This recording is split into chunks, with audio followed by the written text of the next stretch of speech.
नमस्कार, DD news पर आप दो टूक देख रहे हैं। मैं हूं अशोक श्रीवास्तव। इस देश में जो लोग सबसे ज्यादा अभिव्यक्ति की आजादी का झंडा उठाते आपको दिखे ना, सबसे ज्यादा जो लोग इसका झंडा उठाते दिखे, समझ लीजिएगा सबसे बड़े फ्रॉड लोग हैं वो। क्योंकि अभिव्यक्ति की आजादी का झंडा उठाते हैं, लेकिन असल में वो अभिव्यक्ति की आजादी के सबसे बड़े दुश्मन होते हैं। यह बात एक बार नहीं कई बार साबित हो चुकी है। फिल्म द केरला स्टोरी को लेकर भी यही हुआ। यह फिल्म रिलीज ना हो पाए, उसको लेकर दुनिया भर के लोग, तमिलनाडु में सरकार, पश्चिम बंगाल में सरकार, कांग्रेस के नेता कपिल सिब्बल, महुआ मोइत्रा, अभिषेक मनु सिंघवी, ना जाने कितने लोग जो आए दिन अभिव्यक्ति की आजादी का झंडा उठाते हैं, उठा के घूमते हैं, ये सभी लोग फिल्म को प्रतिबंधित करने के लिए सुप्रीम कोर्ट में पहुंच गए थे। पहले हाई कोर्ट में, फिर उसके बाद सुप्रीम कोर्ट में। लेकिन दोनों जगह से इस फिल्म पर बैन नहीं लगाया गया। लेकिन उसके बावजूद जब इस फिल्म को बाकायदा सेंसर बोर्ड से हरी झंडी मिली, अदालत से हरी झंडी मिली, उसके बावजूद भी पश्चिम बंगाल की सरकार ने, ममता बनर्जी की सरकार ने इस फिल्म पर बैन लगा दिया। सिर्फ बैन नहीं लगाया, बल्कि जो लोग इस फिल्म को देखने के लिए सिनेमा हॉल पहुंच गए थे, उन्हें घसीट घसीट कर निकाला गया कि आप ये फिल्म देख ही कैसे सकते हैं, आपकी हिम्मत कैसे हुई, जरूरत कैसे हुई इस फिल्म को देखने की। लेकिन आज ममता बेचैन, जी हां, आज ममता बनर्जी और उनकी सरकार बेचैन है, क्योंकि सुप्रीम कोर्ट ने आज फिल्म पर जो बैन लगा था पश्चिम बंगाल में, उसे हटाने का साफ निर्देश दे दिया। अदालत ने यह भी कहा, अदालत ने साफ तौर पे कहा कि फिल्म पर प्रतिबंध लगाने का कोई पुख्ता आधार ही नहीं है। बड़ा झटका है यह ममता बनर्जी के लिए, पश्चिम बंगाल की सरकार के लिए, जिसने इस फिल्म को दर्शकों तक पहुंचने से रोकने के लिए पूरा जोर लगा दिया था। और सिर्फ बंगाल की बात नहीं, बल्कि तमिलनाडु में भी। तमिलनाडु में 2 से 3 दिन फिल्म चली, उसके बाद इसे शैडो बैन कर दिया गया। शैडो बैन का मतलब क्या होता है कि सिनेमा मालिकों पर दबाव डाल करके उनसे कहा कि फिल्म मत चलाने, और अल्टीमेटली फिल्म वहां पर सिनेमा हॉल से उतार दी गई। अदालत ने आज तमिलनाडु सरकार को भी कहा कि सुरक्षा देना सिनेमा मालिकों को वो आपकी जिम्मेदारी है, लॉ एंड ऑर्डर आपकी जिम्मेदारी है, आप इसको संभालें। तो एक तरह से ये जो पूरा बैन ब्रिगेड था, आज इसे जोरदार तमाचा लगा सुप्रीम कोर्ट से। दो टूक में आज हम इसी पर चर्चा करेंगे। इससे पहले आगे बढ़े, आइए रिपोर्ट देखिए।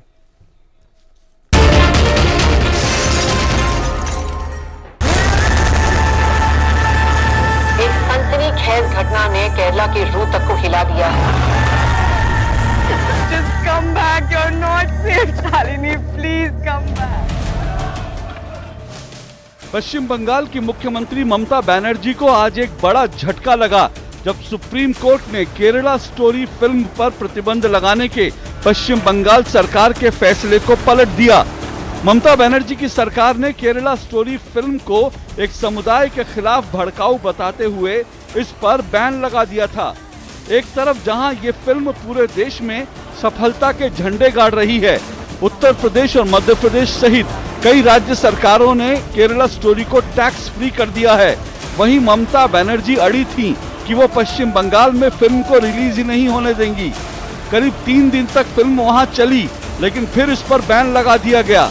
इतना ही नहीं, पश्चिम बंगाल में जो लोग टिकट लेकर फिल्म देखने के लिए सिनेमा हॉल पहुंच गए थे, उन्हें इस तरह घसीट कर हॉल से बाहर निकाला गया।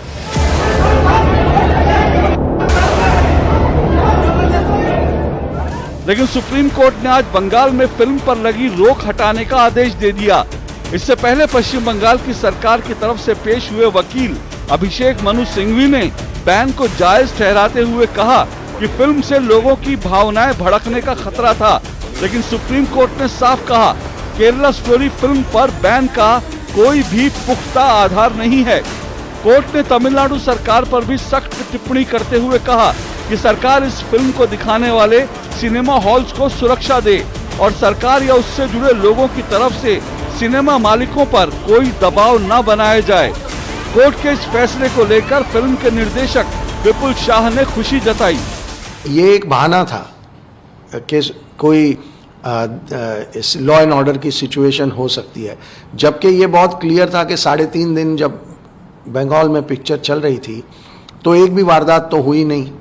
तो जब 3.5 दिन में जब कोई वारदात नहीं हुई तो वारदात होने की कोई संभावना थी ही नहीं, लेकिन उसे एक एक्सक्यूज़ की तरह पेश किया गया था, जिसे आज सुप्रीम कोर्ट ने सिरे से खारिज कर दिया और अब उनकी जिम्मेदारी कर दी है। तो मुझे लगता है कि ये बहाने के तहत वो कुछ कर नहीं पाएंगे। हम बेटियों को बचाने की बात कर रहे थे तो हमें तो लगा था कि सारी सरकारें, उनकी जो भी पॉलिटिकल आइडियोलॉजी हो, वो हमें सपोर्ट करेंगी।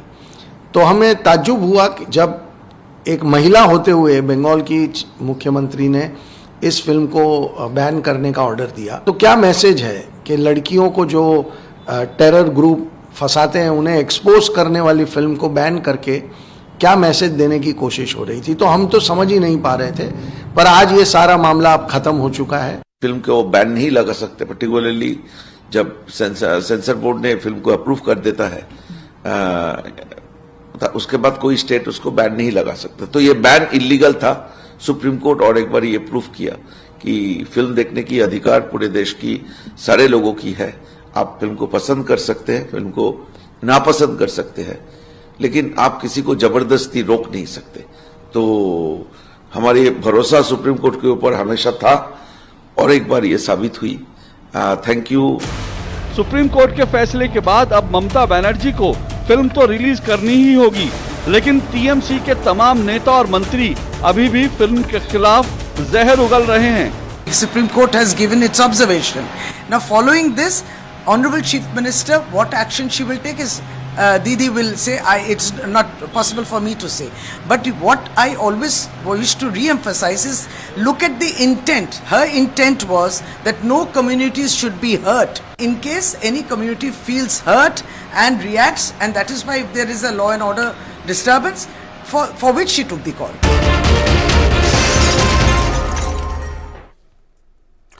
तो आपने रिपोर्ट देखी और इसी को लेकर आज दो टूक में चर्चा होगी, डिबेट होगी। दो टूक में मेरा आज का सवाल जो है वो आपके सामने है, जिस पर आज की इस चर्चा, आज की इस डिबेट को आगे बढ़ाएंगे। लेकिन इससे पहले मैं दो टूक के सवाल पर आऊं। इस वक्त एक बड़ी खबर जो है वो आपको बता देता हूं। बड़ी खबर यह है कि प्रधानमंत्री नरेंद्र मोदी 28 मई को संसद के नवनिर्मित भवन का लोकार्पण करेंगे। यह इस वक्त की बड़ी खबर आ रही है। 28 मई वो तारीख जो है उसका ऐलान हो गया है। प्रधानमंत्री नरेंद्र मोदी संसद के नवनिर्मित भवन का 28 मई को लोकार्पण करेंगे। लोकसभा अध्यक्ष ओम बिरला ने प्रधानमंत्री से आग्रह किया था कि वो जो है 28 तारीख का दिन मुकर्रर करें और उसके बाद प्रधानमंत्री ने उस पर अपनी सहमति जताई और उसके बाद अब यह तय हो गया कि 28 मई को लोकार्पण होगा संसद के नए भवन का। आप ये जानते हैं संसद में जो है सेंट्रल विस्टा प्रोजेक्ट के तहत संसद का नया भवन जो है वो अब लगभग बनकर तैयार है। इसी पर आज हमारे संवाददाता इस वक्त शैलेंद्र मिश्र हमारे साथ और जानकारी के लिए जुड़ रहे हैं। शैलेंद्र, 28 मई का दिन मुकर्रर हो गया है, प्रधानमंत्री लोकार्पण करेंगे। इसके मायने यह हुआ कि संसद का जो मॉनसून सत्र है वो नवनिर्मित भवन में ही होगा। तमाम सांसद और संसद की कार्रवाई जो है वो वहां से होगी। देखें तो संकेत मिले हैं जब औपचारिक तौर पर लोकसभा अध्यक्ष ने मुलाकात की और आग्रह किया प्रधानमंत्री नरेंद्र मोदी से कि संसद का जो नवनिर्मित भवन है उसके निर्माण कार्य पूरा हो गया, उसका लोकार्पण करने के लिए प्रधानमंत्री नरेंद्र मोदी से आग्रह किया। और 28 मई को जब अब इसका औपचारिक लोकार्पण होगा तो निश्चित तौर पर मानसून सत्र जो जुलाई के पहले सप्ताह या दूसरे सप्ताह में संभावित होता है, तो ये उम्मीद बढ़ गई है कि ये सत्र नए संसद भवन के जो बिल्डिंग है उसमें सत्र रखा जाएगा। महत्वपूर्ण बात यह है अशोक कि 10 दिसंबर 2020 को प्रधानमंत्री नरेंद्र मोदी ने इस संसद के नए भवन का शिलान्यास किया था और आप देखें रिकॉर्ड समय में ये काम पूरा किया गया है कोविड की तमाम चुनौतियों के बावजूद। और हमने देखा कि पिछले जो सत्र में जब चल रहा था तभी इस बात की चर्चा थी कि क्या जो अगला सत्र है वो इस नए संसद भवन की बिल्डिंग में होगा और इस बारे में चर्चाएं थी कि काम जो कार्य है वो युद्ध स्तर पर चल रहा है। और अब हम देखते हैं कि इस बात का औपचारिक ऐलान कर दिया गया है कि 28 मई को संसद के नवनिर्मित भवन का लोकार्पण किया जाएगा। प्रधानमंत्री नरेंद्र मोदी इसका लोकार्पण करेंगे। लोकसभा अध्यक्ष ने गुरुवार को औपचारिक तौर पर मुलाकात करके इसका आग्रह भी किया था। तो निश्चित तौर पर जब लोकार्पण होगा तो इस बात की संभावना बढ़ गई है कि जो अगला सत्र है, यानी जो मानसून सत्र है संसद का, वो अगले जो नवनिर्मित भवन है उसमें हो सकता है। लेकिन फिलहाल ये बड़ी खबर कि अब इस तारीख का ऐलान हो गया है जब संसद के नवनिर्मित भवन का लोकार्पण होगा। रिकॉर्ड समय में इसे तैयार किया गया है। हम जानते हैं कि 10 दिसंबर 2020 को प्रधानमंत्री नरेंद्र मोदी ने इसका शिलान्यास किया था।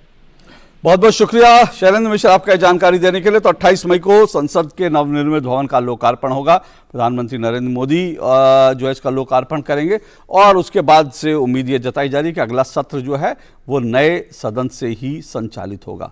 चलिए लौटते हैं आज के इस डिबेट पर, आज की इस चर्चा पर। दो टूक का आज का मेरा विषय ममता बेचैन, हटा बैन। सुप्रीम कोर्ट ने आज पश्चिम बंगाल में जो बैन लगा दिया गया था केरला स्टोरी पर, उसको हटाने का आदेश दे दिया, निर्देश दे दिया। आपने स्टोरी देखी। दो टूक में मेरा आज का सवाल आपके सामने, जिस पर आज की इस चर्चा, आज की इस डिबेट को मैं आगे बढ़ाऊंगा। आज दो टूक में मेरा आज का सवाल, ममता के फरमान पर केरला स्टोरी को मिली जीत, एक फिल्म की आजादी से बैन ब्रिगेड क्यों भयभीत। जी हां, सवाल एक बार फिर सुनिए। ममता के फरमान पर केरला स्टोरी को मिली जीत, एक फिल्म की आजादी से बैन ब्रिगेड क्यों भयभीत, ये मेरा सवाल। और उस पर चर्चा करने के लिए मेरे साथ फिलहाल जो है 5 मेहमान जुड़े हैं। आइए 5 मेहमानों का एक एक करके परिचय करवा दूं। मेरे साथ आज की इस डिबेट में तहसीन पूनावाला जी जुड़ चुके हैं, राजनीतिक विश्लेषक है तहसीन पूनावाला जी। मेरे साथ विजय उपाध्याय जी जुड़ चुके हैं, टीएमसी के प्रवक्ता हैं विजय उपाध्याय जी। मेरे साथ शिशिर बाजोरिया जी जुड़ चुके हैं, शिशिर बाजोरिया जी बीजेपी के प्रवक्ता हैं। स्टूडियो में मेरे साथ जुड़े हैं मौलाना साजिद रशीदी, इस्लामिक मामलों के जानकार हैं। और स्टूडियो में मेरे साथ जुड़े हैं शशांक शेखर झा, सुप्रीम कोर्ट के अधिवक्ता हैं। बहुत बहुत शुक्रिया आप चारों पांचों मेहमानों का। सबसे पहले विजय उपाध्याय जी, मैं आपसे जानना चाहता हूं, अब जबकि सुप्रीम कोर्ट ने आदेश दे दिया है, इससे पहले मैं सवाल पर आऊं, मैं ये जानना चाहता हूं कि सुप्रीम कोर्ट का आदेश आ गया, अब इस फिल्म को रिलीज होने देंगे? इस फिल्म में कोई अब दिक्कत तो नहीं है? फिल्म चलेगी ना पश्चिम बंगाल में? देखिए, हम लोग कानूनी विशेषज्ञों से बात कर रहे हैं, ऑर्डर को देखा जा रहा, सर्वे किया जा रहा, और हम नहीं चाहते हैं कि लॉ एंड ऑर्डर पश्चिम बंगाल का खराब हो, इसलिए इस फिल्म को बैन किया गया था। आप बीबीसी की फिल्म को दिखाने के लिए सर एक मिनट, मुझे मालूम था आप बीबीसी पर कूदेंगे। बीबीसी पर आने से पहले मैं आपसे कुछ और पूछ रहा हूं। पहले आपने जो बात कहा, मैं उसका थोड़ा सा क्लैरिटी और दे दीजिए। मतलब आज आप अभी भी संभावनाएं तलाश रहे हैं कि फिल्म को कैसे ना रोका जाए? अभी कानूनी संभावनाएं तलाशेंगे कि ये बैन कैसे लगा रह सकता है? अपने स्टेट का लॉ एंड ऑर्डर जो मेन विषय है, उसको तो हमारा देखने का काम है, हमारी सरकार है। हाँ। हम तो ये चाहेंगे कि यहाँ कोई धार्मिक उन्माद न फैले। हाँ। यहाँ कोई भी धर्म, किसी धर्म के प्रति कोई जो आज तक नहीं हुआ है, हाँ, जो भाजपा करना चाहती है, हम उसको रोकने का प्रयास तो जरूर करेंगे। विजय जी, अच्छा, ओके। तो मैं जरा दर्शकों को इस वक्त की एक बड़ी जानकारी दूं जो विजय उपाध्याय कह रहे हैं। सुप्रीम कोर्ट का आदेश आने के बाद भी पश्चिम बंगाल की सरकार ये कह रही है कि वो अभी भी संभावनाएं तलाशेगी कि कैसे इस फिल्म को प्रतिबंधित होने से रोका जाए। मैं इससे पहले कि इस पर और प्रतिक्रिया लेने आऊं, विजय जी, मैं आपसे जानना चाह रहा हूं, चलिए कानूनी रूप से आप संभावनाएं तलाशे, वो तो समझ में आता है कि आप जरूर तलाशिए, और अगर कानून में कोई प्रावधान हो कि सुप्रीम कोर्ट के आदेश को पश्चिम बंगाल की सरकार ओवर रूल कर सकती है तो बहुत अच्छी बात है। सर एक मिनट, मेरा सवाल दूसरा, मैं इस सवाल का एक दूसरा पार्ट भी है। अगर वो कानूनी संभावनाएं नहीं मिली तो कहीं ऐसा तो नहीं होगा कि टीएमसी के लोग जो हैं सिनेमा मालिकों को धमकाएंगे, उनको जाके कहेंगे फिल्म मत दिखाइए, उनको आप लोग जाकर सिनेमा घर के बाहर प्रदर्शन, ऐसा तो नहीं होगा ना? मैं ये पूछ रहा हूँ। देखिए, कोर्ट का हम सम्मान करते हैं जी। आप एक तरफा की बात कर रहे हैं जी। आप देखिए पद्मावत पे कितना जो हो हल्ला किया था भाजपा ने, उस विषय पे आप खामोश हैं। पद्मावत आप सामने की बात है। सर, किसने कहा मैं खामोश हूं? आपसे किसने कहा? पद्मावत को लेकर खुलकर हमने कहा था, पद्मावत को लेकर मैंने खुलकर कहा था कि किसी फिल्म को आप रोक नहीं लगा सकते। आप किस आधार पे कह रहे हैं? लेकिन मैं आपको बताता हूं सर, एक मिनट विजय उपाध्याय जी, एक मिनट, मैं आपको बताता हूं मैं किस आधार पे ये कह रहा हूं। अगर मैंने आपसे सवाल पूछा ना विजय जी, मैंने आपसे सवाल पूछा कि आप लोग फिल्म को टीएमसी के लोग चलने देंगे, कहीं जाकर वहां पर गुंडागर्दी तो नहीं होगी, सिनेमा मालिकों को धमकाए तो नहीं जाएगा? सुनिए, अरे सर, मेरे पूरा मैं किस आधार पे, मैं ये बता रहा हूं कि वहां की पुलिस कहीं जबरदस्ती करे, लोग घसीट। ये मैं इसलिए कह रहा हूं क्योंकि सुप्रीम कोर्ट का एक और ऑर्डर है, और ये ऑर्डर जो है भोबी शहयोतर भूत, ये एक बांग्ला फिल्म थी, भोबी शहयोतर भूत एक बांग्ला फिल्म थी। इस बांग्ला फिल्म को बाकायदा पश्चिम बंगाल में टीएमसी के लोगों ने रिलीज नहीं होने दिया था। इस फिल्म को लेकर रोक, उसके बाद मामला सुप्रीम कोर्ट गया था और सुप्रीम कोर्ट ने टीएमसी के लोगों पर, टीएमसी पर 20 लाख रुपए का जुर्माना लगाया था कि आप इस तरह से फिल्म को रोक नहीं सकते। और सुप्रीम कोर्ट ने यह भी कहा था कि भैया जब सेंसर बोर्ड पास कर चुका है तो एक जो है थानेदार कौन होता है, क्योंकि इस केस में सुप्रीम कोर्ट का यह पूरा ऑर्डर है। सुप्रीम कोर्ट ने कहा था कि यह थानेदार कौन होता है कि सेंसर बोर्ड पास कर दे फिल्म को, उसके बाद थानेदार चिट्ठी लिख के इस फिल्म को आप नहीं दिखा सकते। लेकिन पश्चिम बंगाल में यह भी हुआ कि थानेदार ने लिख दिया और उसके बाद सिनेमा मालिकों की हिम्मत नहीं हुई कि वो फिल्म दिखा सके। तो मुझे डर यह है कि सुप्रीम कोर्ट के आदेश के बावजूद भी क्या यह फिल्म दरअसल वहां चल पाएगी, टीएमसी के लोग चलने देंगे, एक थानेदार चिट्ठी तो नहीं लिख देगा, टीएमसी के कार्यकर्ता प्रदर्शन तो नहीं कर देंगे, तोड़फोड़ तो नहीं कर देंगे। इसलिए मैंने इस सुप्रीम कोर्ट के आदेश के आलोक में आपसे सवाल पूछा विजय उपाध्याय जी, अब बताएं। हमको अपने स्टेट में कैसे शांति बनी रहे, कोई लॉ एंड ऑर्डर खराब ना हो, कोई धर्म का व्यक्ति दूसरे धर्म के को अपमानित न करे, किसी भी धर्म। हाँ, ये हमारा विषय है। बहुत अच्छी बात है सर, बहुत अच्छी बात है। शब्द अशोक जी कि गुंडागर्दी, टीएमसी गुंडागर्दी नहीं कर रही, गुंडागर्दी तो भाजपा के लोग करते हैं। देखिए अभी कुछ ही दिन पहले आपने देखा रिवॉल्वर लेके किस तरह से गुंडागर्दी भाजपा के लोगों ने पश्चिम बंगाल में किया। ठीक है, ये आपके सामने ठीक है सर। आप भाजपा को आप भाजपा का राजनीतिक प्रतिद्वंदी, आप भाजपा को जितने भी आरोप लगाए, बीजेपी के प्रवक्ता उसका जवाब देंगे, मुझे उससे कोई ऐतराज नहीं है। मैं तो सिर्फ ये कह रहा हूं कि एक फिल्म से कितना डरे हुए लोग। और मैं ये भी, आपने बड़ी अच्छी बात कही, आपने कहा किसी की भावनाएं आहत नहीं होनी चाहिए। तो आपको मैं अब दर्शक, हाँ बिल्कुल आपने बड़ी अच्छी बात की, लेकिन जब मां काली को शराब पीते, सिगरेट पीते दिखाया था तो टीएमसी की सांसद महुआ मोइत्रा, और जब हिंदुओं ने कहा कि हमारी भावनाएं आहत हुई हैं, आप एक फिल्म में मां काली को शराब और सिगरेट पीते नहीं दिखा सकते। तो हिंदुओं की जब भावनाएं आहत हुई तो फिर टीएमसी की सांसद महुआ मोइत्रा ने क्या कहा, उन्होंने कहा कि यह अभिव्यक्ति की आजादी है। उन्होंने कहा मैं अपनी मां काली को शराब और सिगरेट पीते हुए देखती हूं, इसमें किसी को आपत्ति नहीं होनी चाहिए। तो अगर हिंदुओं को मां काली के, हिंदुओं की मां काली को आप दिखाएंगे शराब पीते, सिगरेट पीते हुए, तो वो ठीक है, तब किसी की भावनाएं आहत नहीं होती पश्चिम बंगाल में। लेकिन द केरला स्टोरी आ जाती है, वो भी एक आतंकवादी संगठन पर बनी, वो भी आईएसआई पर बनी फिल्म, मुसलमानों से उसका कोई लेना देना नहीं, एक आतंकी संगठन पर बनी फिल्म आती है तो आपको भावनाएं आहत होने का डर लगने लगता है। कितने डरे हुए लोग हैं सर आप, कितने डरे हुए डरपोक किस्म के लोग हैं कि आप एक फिल्म से डर जाते हैं, कानून व्यवस्था सवाल नहीं पाते। एक मिनट रुकिएगा सर, तरफ ले जाना चाहिए सर, मैं दूसरी तरफ नहीं ले जा रहा। आप बताइए महुआ मोइत्रा ने सपोर्ट किया था कि नहीं किया था मां काली को सिगरेट और शराब पिलाने का?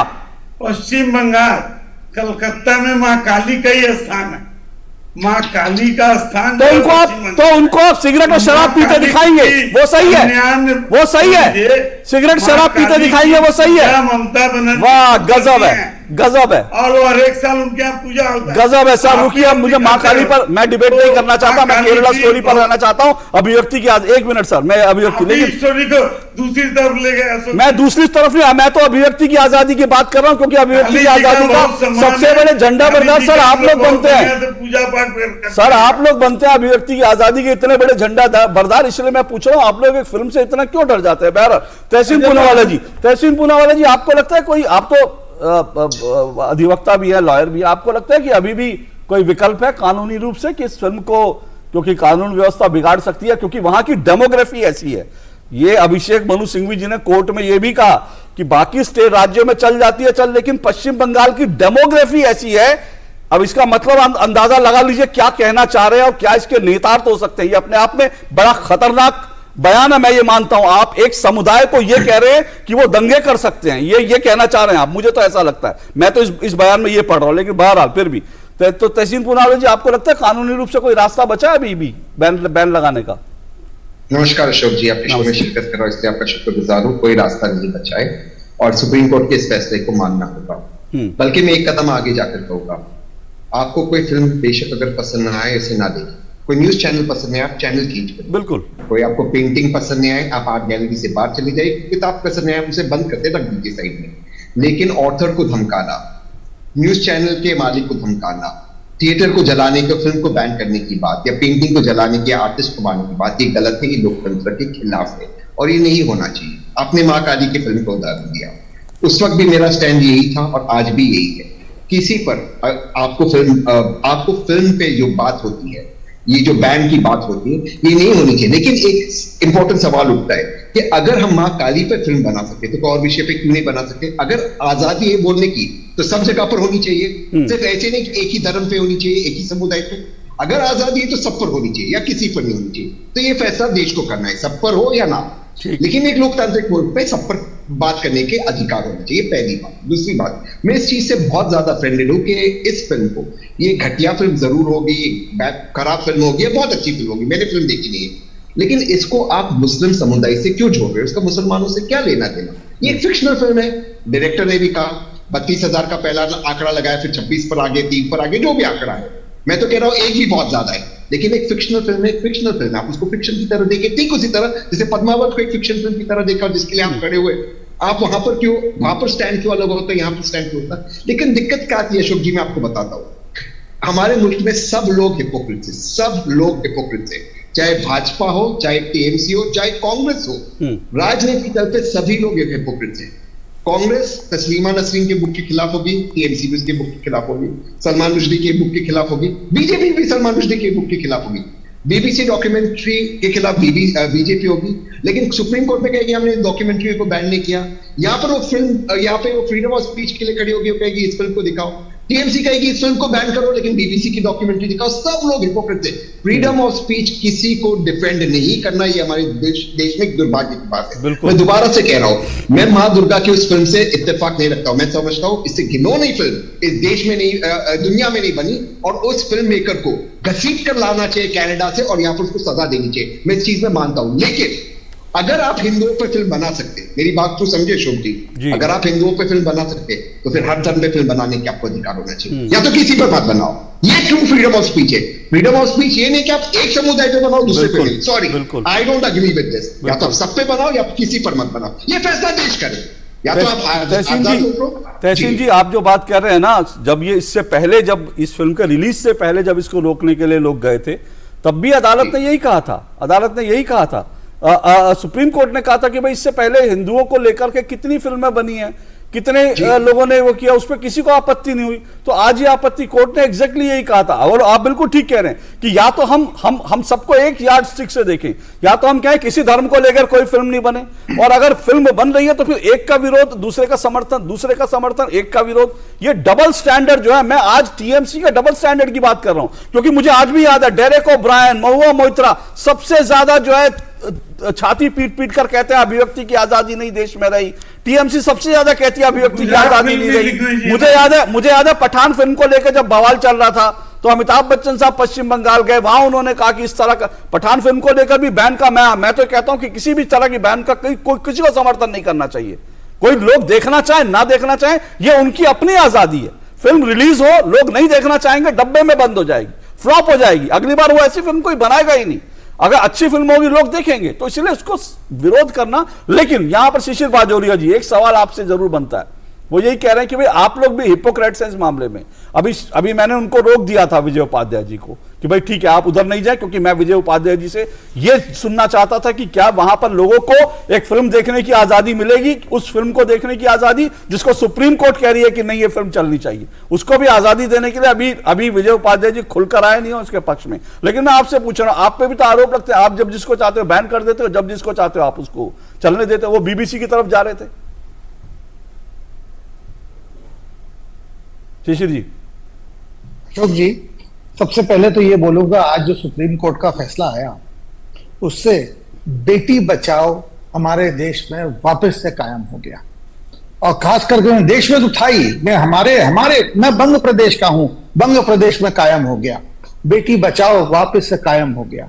ये जो बैन, कौमी सद्भावना का जो बहाना, और आप दिखाए, आज मैं आपके रिपोर्ट को देख के बोल रहा हूं, पुलिस घसीट के निकाल रहा है, ये क्या कौमी सद्भावना ऐसे रख रहे हैं? घसीट के निकाल रहा है। सबसे बड़ा कानून व्यवस्था तो तोड़ा कलकत्ता पुलिस ने। और दूसरा है, आप विजय उपाध्याय जी जो बोले हैं उसके पहले आप ही दिखाए हैं वहां के मंत्री शशि पांजा जी का बयान। शशि पांजा जी क्या बोली हैं, मैं उनको कोट करता हूं कि सुप्रीम कोर्ट की टिप्पणी है, आदेश नहीं टिप्पणी है, और अब ममता बनर्जी इस पर फैसला लेंगी। हमारी जो हम क्या बोलूं महोदया है, वो सुप्रीम कोर्ट के भी सुप्रीम है। मंत्री, राज्य के मंत्री का बयान है आपके चैनल पे कि अब ममता बनर्जी इस पे फैसला लेंगी। देखिए, सबसे बड़ा मैं आऊं ये फिल्म पे, मतलब वो वहां पे दिलचस्प बात यही है, तो आप जो कह रहे हैं बिल्कुल सही है। मंत्री कह रहे हैं कि ममता जी इस पर फैसला, यानी कि सुप्रीम कोर्ट ने फैसला ले लिया, तो अभी भी जो है उसको लेकर ना विजय उपाध्याय जी कुछ बोल रहे हैं ना वहां के मंत्री बोल रहे हैं। वो कह रहे हैं ममता जी डिसाइड करेंगी। मतलब ममता जी अगर चाहेंगी तभी फिल्म आएगी, सुप्रीम कोर्ट ने कह दिया, उससे क्या फर्क पड़ता है? अशोक जी, मैं विजय जी से क्षमा मांगता हूं और ये बात बोलता हूं, जब मंत्री बोलती है तो वो बेचारे कौन है? वो तो एक प्रवक्ता है, राज्य की मंत्री बोली है ये बात कि सुप्रीम कोर्ट ने टिप्पणी कर दिया, अब हमारी मुख्यमंत्री महोदया फैसला लेंगी। अब मैं फिल्म पे आता हूं। ये जो फिल्म पे, मेरे ख्याल से ये जो फिल्म दिखाया है, ये हमारे देश के बच्चों को, युवाओं को, किशोरों को बचाने के लिए है। आज इसमें मुसलमान का भी भला है। कौन बोलता है कि इसमें मुसलमान पीड़ित नहीं है? आईएसआईएस विश्वव्यापी समस्या है, जिसमें यूरोप में तो बहुत लोग पीड़ित हैं। हमारी सरकार इसमें बहुत चुस्त तत्पर काम करी है, इसलिए यदि आप तुलना में देखें तो हमारे यहाँ बहुत कम है। अच्छा अशोक जी, आपने एक और सिनेमा का उल्लेख किया, भविष्य तेर भूत। हाँ, मैं इसका प्रोनाउंसिएशन नहीं, क्योंकि अंग्रेजी में मैंने पढ़ा, मैं इसको बंगला में क्या है, भविष्य तर भूत। अच्छा, ओके जी, माने भविष्य का भूत। ओके ओके ओके, हिंदी में भविष्य का भूत। अनीक दत्ता जो इसके डायरेक्टर, वो एक जाने माने वामपंथी है। मैं उनसे मिला जब उनका बैन हुआ। अच्छा, उनका भी बैन कैसे हुआ? ये सब बैन होता है काने काने। सिनेमा हॉल में जाके बोल देंगे तुम्हारा हॉल जला देंगे, तोड़ देंगे, पुलिस जाके, और पुलिस, वो एक थानेदार ने फाइल कर दिया कि कानून व्यवस्था टूट जाएगा, ये ऐसे रोकते हैं। अच्छा, और ये हलफनामा में क्या बोले? हलफनामा में बोले उनके खुफिया सोर्सेस का है कि इससे लोग कौमी भड़कावा हुआ। अरे साहब, पुलिस तो टांग के बाहर निकाला, किसने पूछ दिया? हमारा पुलिस तो ऐसा है कि अभी 2 दिन पहले एक भीषण विस्फोट हुआ, भीषण विस्फोट, उसको भी विस्फोट कानून के अंतर्गत नहीं एफआईआर किया गया, उसको दमकल कानून में एफआईआर होता है। ये हमारा बंगाल का पुलिस है। ओके, इस पे कौन भरोसा करेगा? ओके सर, मैं आऊंगा आपके पास। मुझे एक छोटा सा ब्रेक लेना, उसके बाद मौलाना साजिद रशीद जी, शशांक जी और फिर तहसीन जी आपके पास भी आऊंगा। इस ब्रेक के बाद मैं आप सबके पास आऊँ, क्योंकि डिबेट जारी रहेगी। बैन तो हटा है, लेकिन अभी भी जो है टीएमसी में बेचैनी कितनी है आप देख सकते हैं। अभी भी वो इस बात को लेकर नहीं कह रहे हैं कि फिल्म जो है रिलीज होगी, अभी भी कानूनी संभावनाएं तलाशी जाएंगी, और डर इसका है कि इसके बाद कुछ और ना हो, जैसे तमिलनाडु में हुआ, क्योंकि तमिलनाडु में भी इस पर शैडो बैन कर दिया गया। कोर्ट ने हालांकि आज कहा है कि राज्य सरकार को कहा है कि वो इसको सुरक्षा मुहैया कराए, लेकिन किस हद तक ये हो पाएगा? लोग डरे हुए हैं वहां पर फिल्म दिखाने से, वो डर हट पाएगा नहीं हट पाएगा मैं नहीं जानता, लेकिन डिबेट जारी रहेगी इस ब्रेक के बाद। Indian Maritime University brings you the most prestigious and adventurous career in merchant navy and marine engineering with world-class infrastructure and sprawling campus at 6 locations. It's not just a career but an ocean of opportunities. Indian Maritime University, a central university recognized by Government of India. Admissions open for 2023 to 24. Sir, आप किस as में retire हुए थे? 39। सोच रहा था काश मेरी भी रिटायर्ड लाइफ आप जैसी हो। उसके लिए मैदान में उतरना पड़ेगा। उतरूंगा ना सर। अरे भाई यहाँ नहीं, म्यूचुअल फंड्स के मैदान में। Mutual funds? हर महीने इन्वेस्ट करो, फ्यूचर की तैयारी करो। करोड़ों लोग इन्वेस्ट कर रहे हैं और देश के साथ आगे बढ़ रहे हैं। सही है सर, तो आ जाओ मैदान में। म्यूचुअल फंड निवेश बाजार जोखिमों के अधीन है। योजना से जुड़े सभी दस्तावेजों को ध्यान से पढ़ें।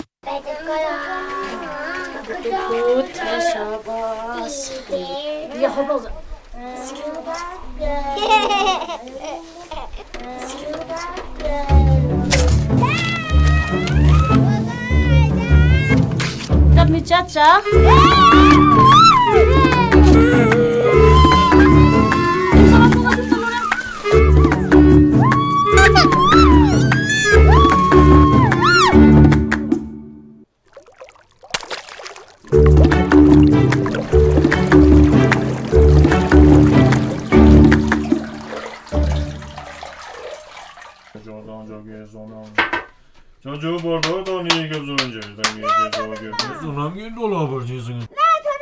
안녕하세요. 쪽박도상 지제도.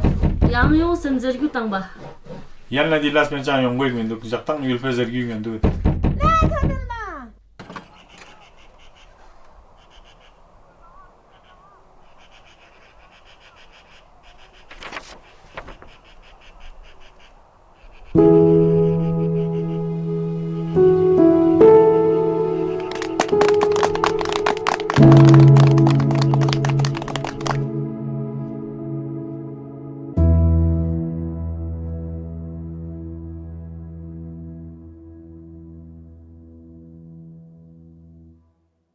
भारतीय समुद्री विश्वविद्यालय मर्चेंट नेवी और मरीन इंजीनियरिंग में उज्जवल करियर बनाने का एक सुनहरा मौका। 6 स्थानों पर आधुनिक परिसर, विश्व स्तरीय इंफ्रास्ट्रक्चर।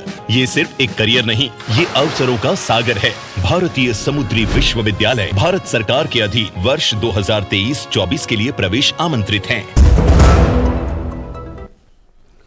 दो टुक आप देख रहे हैं। दो टुक में हम चर्चा कर रहे हैं ममता बेचैन, हटा बैन। ममता बनर्जी एक फिल्म को लेकर बेचैन थी, केरला स्टोरी को लेकर के, और उस पर उन्होंने बैन लगा दिया। हालांकि सेंसर बोर्ड ने पास किया, अदालतों का रास्ता जो है क्लियर करके फिल्म आई, लेकिन उसके बावजूद बैन लगा दिया। पर आज सुप्रीम कोर्ट ने कह दिया बैन लगाने का कोई आधार नहीं है और बैन हटा दिया गया। लेकिन टीएमसी अभी भी इस बात की गारंटी नहीं दे रही है कि फिल्म जो है सुप्रीम कोर्ट के आदेश के बावजूद भी पश्चिम बंगाल में रिलीज हो पाएगी, ठीक से लोग देख पाएंगे नहीं देख पाएंगे। उसको लेकर अभी भी कह रही है टीएमसी कि वो कानूनी रास्ते तलाशेगी। डर ये भी है कानूनी रास्ते के अलावा दूसरे रास्ते भी तलाशे जा चुके हैं और जा सकते हैं, आशंका ये भी है। बहरहाल इस फिल्म को लेकर जो तमाम विवाद उन सब पर चर्चा कर रहे हैं। मेरे साथ 5 मेहमान मेरे साथ जुड़े हुए हैं। मैं मौलाना तहसीन पूनावाला जुड़े हैं, राजनीतिक विश्लेषक शिशिर बाजोरिया जुड़े हैं बीजेपी से, विजय उपाध्याय जी टीएमसी से, मौलाना साजिद रशीदी जुड़े हुए हैं और शशांक शेखर झा वरिष्ठ अधिवक्ता। मौलाना साजिद रशीदी, आप क्या कहेंगे इस कोर्ट के फैसले के बाद? आपको लगता है, और बड़ा मतलब बड़ी एक मुझे लगता है एक बड़ा डेंजरस सा एक तर्क दिया गया पश्चिम बंगाल सरकार की तरफ से कि पश्चिम बंगाल की डेमोग्राफी ऐसी है इसलिए वहां पर ये फिल्म नहीं दिखाई जाए, नहीं तो दंगे भड़क सकते हैं, कानून व्यवस्था प्रभावित हो सकती है। देखिए, सुप्रीम कोर्ट के फैसले का सम्मान करना चाहिए, इसमें कोई दो राय नहीं है। दूसरे ये है, आप बहुत अच्छी बात कही तहसीन पूनावाला ने कि ये फिल्म जो है मुसलमान के लिए है ही नहीं, मुसलमान का इससे कोई लेना देना नहीं। क्योंकि आईसिस जो है, जिसको आईएसआई कहा जाता है, ये मुसलमान का संगठन है ही नहीं, ये तो एक यहूदी संगठन है। इलियाड शमून उसका नाम था, दाइश का। तो मुसलमान अपने ऊपर जानबूझकर इसको ले रहे हैं। जैसे जमीयत उलमा हिंद सुप्रीम कोर्ट चली गई, क्या ज़रूरत थी जाने की? भाई फिल्मों में क्या दिखाया जाता है क्या नहीं दिखाया जाता है। पीके आई थी, किसने उस पर कोई बात नहीं हुई, फिल्म चली और निकल गई। फिल्म को लोग देखते हैं और उसमें दो ही ऑप्शन होते हैं कि अच्छी है या नहीं है, दो ही ऑप्शन होते हैं। तीसरा ऑप्शन कोई फिल्म में होता ही नहीं। अगर अच्छी होती है, लोगों के दिल को छूती है तो लंबी चलती है, पैसा कमाती है। नहीं अच्छी होती है तो जल्दी उतर के ख़त्म हो जाती है, कोई पूछता भी नहीं। सवाल ये है कि जो आंकड़े गलत इस फिल्म में दिए गए उसको भी हमें कम से कम सोचना चाहिए। जब देखा, कहते हैं ना, को खोदा पहाड़ निकली चूही, 32,000 का आंकड़ा दिया और पता चला कि फिल्म सिर्फ एक केस पर, मैं मानता हूं कि एक केस भी नहीं होना चाहिए। फिल्म तो 3 केस को लेकर, मैं मानता हूं कि एक भी नहीं होना चाहिए, लेकिन 3 को या 1 को 32,000 कह देना, ये कहीं ना कहीं फिल्म के जो प्रोड्यूसर विपुल शाह हैं, उन्होंने फेम लेने के लिए और कहीं ना कहीं टारगेट करने के लिए किसी एक धर्म को, मजहब को, इस तरह की बातें उन्होंने की। मेरा मानना यह है, अभी शशि जी ने कहा कि साहब ये जो है बेटी बचाओ के लिए फैसला आया है। शशि जी, आपको शिशिर जी, आपको कुलदीप सेंगर याद नहीं है? जो कुछ हुआ सबने देखा है। आपको अभी जो पहलवान बेटियां बैठी हैं जंतर मंतर पर, वो भी शायद आपको नजर नहीं आ रही हैं। पूरी पार्टी, पूरा तंत्र मंत्र आपका जो है कुलभूषण को बचाने में लगा हुआ है। आप कह रहे हैं बेटी बचाओ बेटी पढ़ाओ। बृजभूषण, मेरा मानना यह है कि हमारी कतनी और करनी में फर्क क्यों है? जैसे तहसीन भाई ने कहा है कि सारी पार्टियां जिस तरह से अपने मतलब की सियासत कर रही हैं, जैसे टीएमसी को लग रहा है कि अगर हम बैन करेंगे तो मुसलमान राजी हो जाएगा, वोट हमारा बन जाएगा। बीजेपी को लग रहा है कि अगर ये फिल्म चलेगी तो हिंदू वोट इकट्ठा होगा, मुसलमान भाड़ में जाए। तो ये सारी चीजें जो है, जो गंदी सियासत हम इस देश में अब देख रहे हैं, पहले ऐसा नहीं था। पहले सियासत थी पहले भी, लेकिन इतनी गंदी सियासत नहीं थी कि हर आदमी अपनी बात को लेकर और अपनी मंशा को लेकर जो है सियासत कर रहा है। मेरा कहना सिर्फ इतना है, आप सियासत करें, तमाम पार्टी सियासत करें, लेकिन सियासत में कहीं किसी को टारगेट करने का जो काम होता है वो बहुत गलत है। इससे घृणा फैलती है, और ऐसी घृणा फैलती है, आपने देखा उस नफरत और घृणा के कारण आज देश में जो वातावरण है, इसके जिम्मेदार ये सियासी लोग ही हैं, जो देश में नहीं होना चाहिए। ओके, शिशिर जी जल्दी बहुत छोटा सा टिप्पणी शशांक जी, बहुत छोटा सा, बहुत लघु, बहुत लघु। मौलाना साहब ने जो कहा, खास करके हमारे बेटियों के लिए, पहलवान बेटियों के लिए, वो सब हमारे नाज हैं। बट मौलाना साहब ये मत भूलिए, उसके भी पीछे सियासत शायद आपको पता है क्या है। तो अब हम अभी आज का विषय कुछ और वो लड़कियां खुद कह रही है कि हमारे साथ यौन शोषण हुआ है, वो सियासत कर रही है। मौलाना साहब ऐसी बात आप कर रहे हैं भाई। मैं उस विषय में सुनिए, आज का विषय मतलब अपने आप को बचाने के लिए आप बेटियों पर आरोप लगा रहे हैं। मौलाना साहब एक मिनट, साहब वो सियासत कर रही है, एक मिनट, अपने आप को बदनाम करेंगी वो। अरे मौलाना साहब, इतनी घटिया बात है आपकी, मौलाना साहब इतनी घटिया सोच है। मौलाना साहब एक मिनट, नहीं बिल्कुल नहीं, एक मिनट नहीं, मौलाना साहब नहीं सुना जा सकता, एक मिनट, इसको नहीं सुना जा सकता। साहब एक मिनट सुनिए, साहब वो सियासत कर रही है। मौलाना साहब मैं पहले सुनिए, कोई आदमी अपने मौलाना साहब प्लीज एक मिनट, एक मिनट, आप इधर उधर जा रहे हैं, क्या बात आप कर रहे हैं? आप विषय से इधर उधर मत जाए, विषय से ऊपर नहीं, आपका बीजेपी से खुन्नस है, लेकिन उसके कारण मेरे डिबेट को लेना देना नहीं है। अरे सुनिए, आपकी सर बीजेपी से मेरा बीजेपी से खुन्नस रखी है सर, कोई दिक्कत नहीं है, लेकिन मेरी डिबेट को डिरेल मत कीजिए प्लीज। ना मेरा प्यार कांग्रेस से है, मौलाना साहब बीजेपी से। मेरी डिबेट, मैं उन बेटियों की बात कर रहा हूँ, बेटी बचाओ, बेटी बचाओ के लिए। मौलाना जी आप रुक जाइए, मौलाना जी प्लीज, मौलाना जी रुकिए प्लीज। क्या ये राजनीति नहीं हो रही? वहां पर अगर वहां नारे लगते हैं मर जा मोदी, मोदी तेरी कब्र खुद गलत है, बिल्कुल राजनीति हो रही है ना, गलत है, फिर उसी को इशारा कर रहे हो। रुकिए एक मिनट रुकिए, मैं उस विषय में नहीं जाना चाहता, अगर सरकार मैं उस विषय में नहीं जाना चाहता हूं, सर एक मिनट, उसको सीरियस ले लेती, मुझे उस विषय पर नहीं जाना है, मैं आज नहीं जाना चाहता उस विषय पर। इस विषय से डिरेल मत करने की कोशिश की जाए। सियासत कौन करवा रहा है? शशांक जी, मैं उस विषय में नहीं जाना चाहता। शिशिर जी रुक जाइए प्लीज। शशांक जी, कोर्ट का फैसला हमारे सामने है, उसके बावजूद लेकर जो टीएमसी का रुख है वो आप देख रहे हैं। इस फिल्म को लेकर जो मौलाना साजिद रशीदी कह रहे हैं कि भाई इस फिल्म में को एक समुदाय को टारगेट करने के लिए किया गया, तो फिर अगर समुदाय को टारगेट करने के लिए नहीं, मैंने नहीं कहा कि समुदाय गलत, गिनती आपने कहा गिनती जो दिखाई गई, आपने कहा जो गिनती दिखाई, समुदाय का क्या मतलब है? सर आपने कहा जो गिनती दिखाई एक समुदाय को टारगेट करने के लिए। नहीं, मैंने नहीं कहा, आपने नहीं कहा, गलत बिल्कुल। जरा मैं अपनी टीम को, अच्छा ठीक है, बिल्कुल मेरी टीम को मेरी टीम जरा इनका बयान निकाले, मैं निकलवाता हूं अभी। इन्होंने कहा कि 32,000 आंकड़े दिखाए, बड़ा चढ़ा के दिखाए गए ताकि एक समुदाय को टारगेट, ये मैं अभी आपका बयान, मैंने अभी आपका बयान, मौलाना जी एक मिनट, मौलाना जी मैं अभी आपका बयान सुनो, दोबारा अभी आपका बयान आ जाएगा, फिर आप सुनो दोबारा सुनो। शशांक जी बोलिए। नमस्ते अशोक जी और आपके सभी पैनलिस्ट्स को। अशोक जी, मेरा मानना है कि बिल्कुल आज सुप्रीम कोर्ट ने अपने फैसले में स्पष्ट कहा है कि इस मूवी को चलना चाहिए। देखिए, ये इसमें कोई दो राय नहीं है कि ऐसी घटनाएं हुई हैं, ना सिर्फ भारत में बल्कि पूरे वर्ल्ड में हुई है। इनफैक्ट आईएसआईएस ब्राइड के नाम पे अगर कोई गूगल करेगा तो मिल जाएगा कि किस तरीके से दूसरे धर्म की मजहब की लड़कियों को कन्वर्ट करके और किस तरीके से आईएसआईएस के पास ले जाया जाता था। यज़दी लोगों का तो पूरा नरसंहार हो गया। भारत में भी केरल में ही हुआ है, और ऐसा मैं नहीं कहता हूं। इनफैक्ट कांग्रेस के एक बहुत बड़े सांसद हैं, केरल से ही आते हैं, उन्होंने तो ऑफिशियली ट्वीट करके कहा कि कुछ बेटियां फंस गई हैं अफगानिस्तान में, उनको वापस आना चाहिए, थरूर साहब ने कहा था। तो खैर, इसमें कोई डिस्प्यूट नहीं है कि ऐसा हुआ था। अब समस्या यह है कि क्या इसको बैन मूवी को करना चाहिए था कि नहीं करना चाहिए। देखिए, केरल हाईकोर्ट ने क्या कहा? केरल हाईकोर्ट ने कहा कि हिंदू धर्म के ऊपर में रेगुलर ऐसा होता रहा है। इनफैक्ट नागेश साहब जो वहां जस्टिस है, उन्होंने तो साफ कहा कि आपने कितने मूवीज में हिंदू समुदाय के मजाक उड़ाया, सन्यासियों को तस्कर दिखाया, उनके ऊपर थूका है, मूर्तियों पर थूका है, और उसको आपने बैन नहीं किया। आपने उस पर बैन की बात नहीं की। आज आप कैसे बैन करने की बात कर रहे हैं? और आज सुप्रीम कोर्ट ने भी स्पष्ट यही कहा है कि आप इसको बैन नहीं कर सकते। जो वेस्ट बंगाल गवर्नमेंट इसको बैन कर रही है, उसको बैन हटाना पड़ेगा। क्योंकि वेस्ट बंगाल गवर्नमेंट ने किस बेसिस पे बैन किया था? क्योंकि 13 लोगों को पसंद नहीं आई थी मूवी।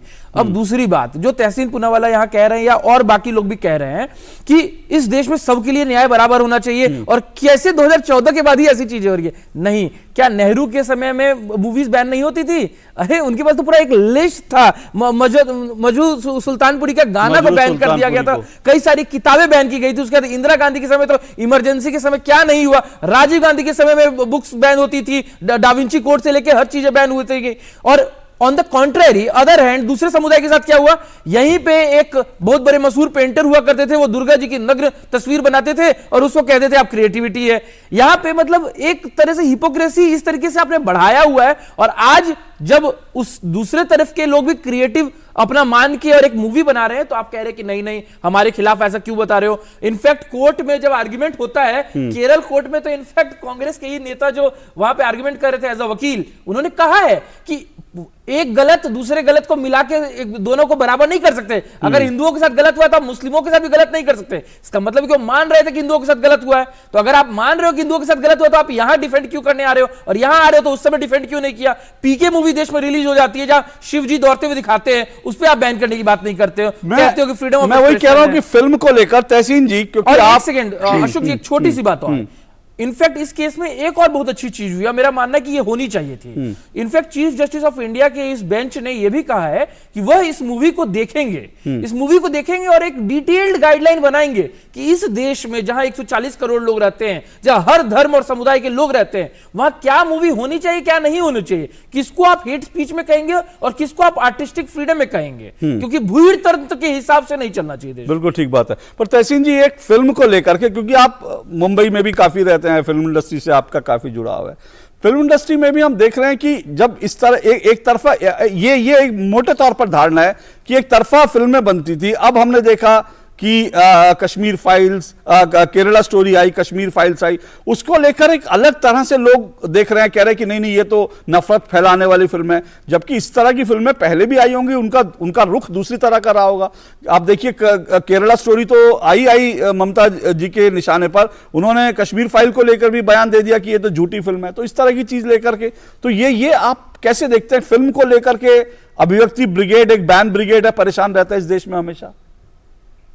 नहीं, और होना भी नहीं चाहिए। मैं दोबारा से एक चीज को रिपीट करता हूं, अगर कोई फिल्म या न्यूज चैनल आपको पसंद नहीं आए, आपको पूरा अधिकार है, आप थिएटर के बाहर चले जाओ या चैनल चेंज करो। लेकिन अशोक जी जो एक एंकर है, उन पे दबाव डालो कि आप ये दिखाओ या ना दिखाओ, एक प्रोड्यूसर पे दबाव डालो ये दिखाओ या ना दिखाओ, ये बिल्कुल जायज नहीं है एक लोकतांत्रिक मुल्क में। और अगर आप इस पे प्रेशर लाना चाहते हैं इस तरह की फिल्मों पर, तो फिर सभी धर्मों के लिए लाए, एक धर्म के लिए। I am very clear on that. और मैं मानता हूं कि हमारा एक मुल्क लोकतांत्रिक मुल्क है, तो आजादी पूरी होनी चाहिए, किसी पर भी दबाव नहीं होना चाहिए। यहाँ पर सभी हिपोक्रेट बैठे। मैं दोबारा से बीबीसी डॉक्यूमेंट्री पे नहीं जाना चाहता हूँ, लेकिन एक चीज एक्सपोज करना चाहता हूँ। सुप्रीम कोर्ट में भाजपा ने कहा कि हमने डॉक्यूमेंट्री को बैन नहीं किया, सिर्फ यूट्यूब, ट्विटर और फेसबुक पे प्रेशर डाला कि एक डॉक्यूमेंट्री ना देखे। तो ये गलत है, ये हिपोक्रेसी है। अब हम आते हैं जो आपने दूसरा सवाल पूछा। देखिए, भाजपा को लेकर एक हिपोक्रेसी और भी बढ़ती है। अगर एक भी हमारी बेटी, 3 तो बहुत ज्यादा है अशोक जी, एक भी हमारी बेटी आईएसआईएस के पास गई होगी, और जरूर आईएसआईएस एक टेररिस्ट ऑर्गेनाइजेशन है और गई और यहाँ पर गलत हुआ है, चाहे मुसलमान हो, हिंदू हो, क्रिश्चियन, भारत की बेटी है, तो एनआईए क्या कर रहा था, देश के गृह मंत्री क्या कर रहे थे? अगर ये नंबर 26 है तो देश के गृह मंत्री क्या कर रहे थे, एनआईए क्या कर रहा था? अगर 32,000 है तो क्या कर रहे थे? तो इनसे जवाबदारी होनी चाहिए क्या नहीं? जिसने मां काली पे फिल्म दिखाई, इसके यहां से लाने के लिए शशांक जी, मैं या मौलाना साहब तो नहीं लाएंगे अशोक भैया, हमारी एक्सटर्नल अफेयर्स मिनिस्ट्री क्या कर रही थी? मैं आपको बता रहा हूँ, वो जो फिल्म है मां काली की, आगा खान हॉल में फिल्म होने वाली थी, हम लोगों ने ऑब्जेक्शन दिया, आगा खान हॉल से उसको निकाला गया। आगा खान साहब के बहुत अच्छे संबंध है मोदी जी के साथ। सरकार ने ऑफिशियली क्या किया, मैं आपसे पूछता हूँ, आप जानते क्या किया सरकार ने? कुछ नहीं किया। तो ये सरकार से सवाल पूछते, इससे मौलाना साहब से पूछते, मुझसे पूछते, कुछ नहीं। मैं तीसरी चीज पे आता हूँ, ये जो नॉर्थ ईस्ट में ये लोग जाते हैं, भाजपा वाले चुनाव के प्रचार के समय, मैं आपके साथ था जब ये लोग नागालैंड वगैरह चुनाव जीते, वहां पे कहते हम 1 country 1 law uniform civil code नहीं लाएंगे। सुप्रीम कोर्ट में एफिडेविट देते, ऑन एफिडेविट, नहीं हमारा लव जिहाद और कन्वर्जन पे कोई कानून में हम लव जिहाद को मानते नहीं, एफिडेविट पे कहते, यहाँ के टीवी डिबेट्स पे कहते, भैया आप एक स्टैंड लीजिए ना, जो स्टैंड आप अशोक जी के शो पे लेते, हम तो उसकी रिस्पेक्ट करते हैं, सुप्रीम कोर्ट पे एफिडेविट पे दे दीजिए। आप नॉर्थ ईस्ट में जाइए और कहिए हम यूसीसी लाएंगे, यूनिफॉर्म सिविल कोड लाएंगे, क्यों नहीं लाते? नॉर्थ ईस्ट में आप अलग बात कहते हैं, अशोक जी के शो पे आप अलग बात कहते हैं। मैं दोबारा से कहता हूं, एक बेटी भी गई, न शशांक जी, न अशोक जी, न मैं, न मौलाना साहब ला सकते। देश के गृह मंत्री क्या करें, उनसे सवाल पूछिए। ओके, शशांक जी और विजय जी, मैं दोनों के पास आऊंगा, शशांक जी रिस्पॉन्ड करेंगे। विजय जी, सवाल फिर वही आपसे कि आप लोग एक फिल्म को लेकर क्यों बेचैन होता है? क्योंकि ममता जी ने केरला स्टोरी नहीं, बाकी कश्मीर फाइल को लेकर भी बयान दिया, और कश्मीर फाइल के जो निर्माता निर्देशक है उन्होंने बाकायदा नोटिस दिया। शिशिर जी आऊंगा 1 मिनट, एक ब्रेक के बाद, एक और मुझे ब्रेक लेना, मैं ब्रेक के बाद आता हूं।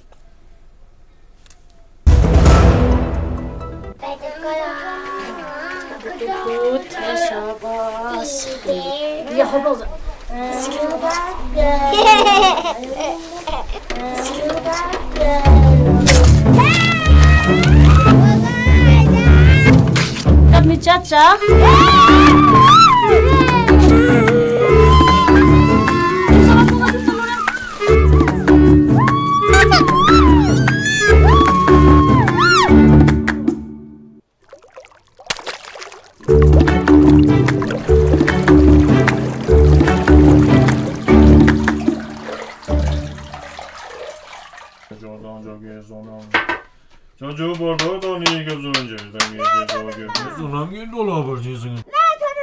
안녕하세요, 쪽박토상 지제도. 양용 선저기 땅바. 옛날 딜라스 벤장 연구에 민도 그작당 율페저기 민도.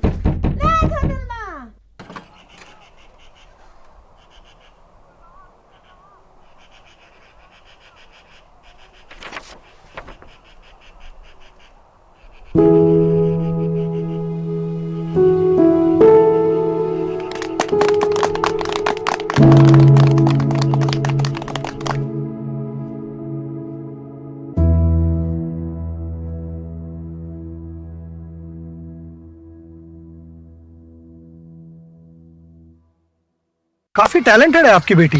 सर बड़ी होकर इंडिया के लिए खेलना चाहती है, उसके फ्यूचर के लिए अभी से मैंने सेविंग भी स्टार्ट कर दी है। फ्यूचर की बात है तो सिर्फ उसे नहीं, आपको भी मैदान में उतरना पड़ेगा। मुझे? इनका मतलब है म्यूचुअल फंड्स के मैदान में। सिर्फ सेविंग्स नहीं, हर महीने म्यूचुअल फंड्स में भी इन्वेस्ट कीजिए। वरना आपकी बेटी तो बड़ी होगी, पर उसके लिए सेव किए हुए पैसे शायद उतने ही रह जाएंगे। सही है सर। म्यूचुअल फंड निवेश बाजार जोखिमों के अधीन है। योजना से जुड़े सभी दस्तावेजों को ध्यान से पढ़ें। भारतीय समुद्री विश्वविद्यालय मर्चेंट नेवी और मरीन इंजीनियरिंग में उज्जवल करियर बनाने का एक सुनहरा मौका। 6 स्थानों पर आधुनिक परिसर, विश्व स्तरीय इंफ्रास्ट्रक्चर। ये सिर्फ एक करियर नहीं, ये अवसरों का सागर है। भारतीय समुद्री विश्वविद्यालय भारत सरकार के अधीन वर्ष 2023-24 के लिए प्रवेश आमंत्रित हैं। तो दो टुक आप देख रहे हैं। दो टुक में केरला स्टोरी को जो प्रतिबंध हटाया है सुप्रीम कोर्ट ने, उस पर हम चर्चा कर रहे हैं। 5 मेहमान मेरे साथ बने हैं। जी शिशिर जी रिस्पॉन्ड कीजिए। वो कह रहे हैं कि बीजेपी की जो तमाम डबल स्टैंडर्ड हैं, तहसीन ने उनका जिक्र किया, कहा कि एक भी बच्ची अगर गई है तो फिर सवाल है कि एनआईए और गृह मंत्रालय क्या कर रहा है। बहुत सही सवाल है। एक भी बच्ची नहीं जानी चाहिए। उसके बाद आप ही के पास आ रहा हूं सीधा जी। एक भी बच्ची नहीं जानी चाहिए। मैं शुरुआती में बोला था, हमारे सरकार का जो सक्रिय कदम के कारण आज हिंदुस्तान से जितने बच्चियां गई हैं, या बच्चे भी गए हैं, केवल बच्चियां नहीं गई हैं, बच्चे भी गए हैं ISIS में, वो सब के सब, और संख्या और बहुत बड़ा होता यदि हमारे सरकार एकदम सक्रिय नहीं होती। इसमें मैं एक बार मौलाना साहब से इत्तेफाक रखता हूं। मौलाना साहब जो बोले, ये कोई ISIS कोई धार्मिक संगठन है नहीं, यहाँ तो मनुष्य इनके लिए तोप का चारा है, कैनन फॉडर है, इनको कोई नहीं फर्क पड़ता। सब देखे हैं, बहुत सारे इस पे डॉक्यूमेंट्रीज बने हैं, इन बच्चों का, इन किशोरों का वहां क्या अवस्था होता है। तौसीन साहब, जो आपने जो सामान्य दीवानी विधि पे जो उल्लेख किया, आज के दुनिया में क्या ये संभव है कि हम नागालैंड में एक बोलेंगे और गुजरात में दूसरा बोलेंगे और केरल में एक बोलेंगे? हाँ, ये आज से 20 साल पहले जब कोई दूसरा सरकार था, ये संभव था, क्योंकि हमारा कम्युनिकेशन उतना तगड़ा नहीं था। आज के दिन ये तो संभव नहीं है। ये थोड़ा बेतुक क्या बात हुआ तौसीन साहब। ओके मौलाना साहब एक मिनट रुकिएगा, मैं विजय उपाध्याय जी को विजय जी कुल मिलाकर देखिए, अब मैं यही जानना चाह रहा हूं कि आप लोग एक फिल्मों से इतना क्यों परेशान होते हैं? कभी कश्मीर देखिए, हम फाइल लोग को कोई लेकर- परेशान नहीं है फिल्म से, लेकिन शिशिर बाजोरिया जी बेटियों के लिए बहुत चिंतित हैं। उन्होंने कहा गुजरात, तमिलनाडु, बंगाल, लेकिन शिशिर बाजोरिया जी गुजरात में 40,000 बेटियां गायब हुई हैं, उस पे आप खामोश हैं।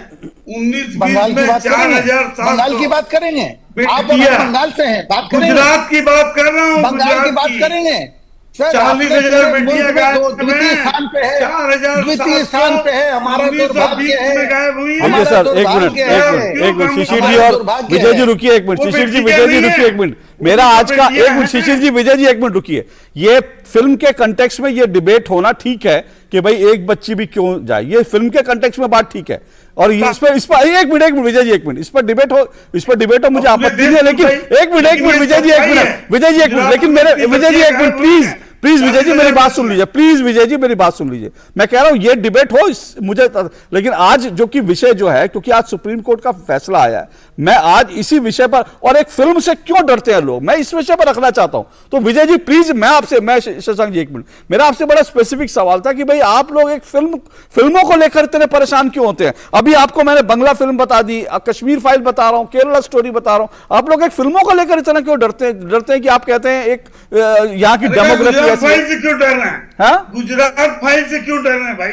गुजरात फाइल से क्या चीज का डर है? नहीं, वो डरते हैं, मैं आपसे पूछ, अरे वो डरते हैं, मैं कह रहा हूँ वो ठीक है, आप कह रहे हैं वो भी डरते हैं, मैं आपसे पूछ रहा हूँ अरे बाबा आप कह रहे हैं वो डरते हैं, एक मिनट सर, मैं आपसे पूछ रहा हूँ ना, आप लोग तो सुनिए, आप लोग तो कहते हैं बीजेपी अभिव्यक्ति की आजादी की हत्या करती है, आप लोग तो ये कहते हो ना, लेकिन आप तो अभिव्यक्ति की आजादी के झंडा बरदार हो, फिर आप लोग इन फिल्मों से क्यों डर जाते हो? मैं तो आपसे पूछ रहा हूं ये भाई, लॉ एंड ऑर्डर का वाह